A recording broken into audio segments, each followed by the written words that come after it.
The best compliment, I would say it was actually when my wonderful editor, Kristen Daly-Renz, told me that I crushed revisions. It felt so good to crush revisions. I went to graduate school for writing, and I had a professor who was the most terrifying professor of all time. He was just a big deal guy, and I wrote something, and he read it, and he went, "Very attractive." I have been living on that ever since.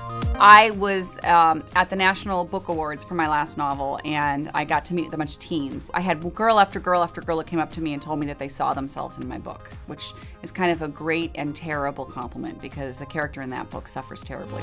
Whenever someone tells me that my book made them cry, I know it's awful, but it makes me feel so good.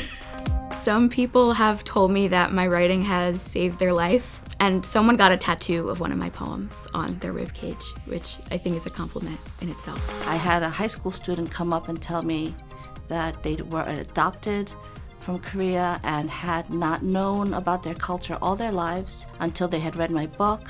And then when they had heard me come and speak, they said that for the first time they felt represented in a way that they'd never seen themselves represented before. And I think, hands down, that was one of the best things ever said to me. When I was a teenager, I won this playwriting contest. They put up a couple of the scenes from my winning play, and then they had me do a talkback with a member of their board who just happened to be Pulitzer Prize winning playwright Edward Albee. After Mr. Albee saw these scenes, he turned to me and to the entire audience of San Diego art supporters and said, "This girl has cojones."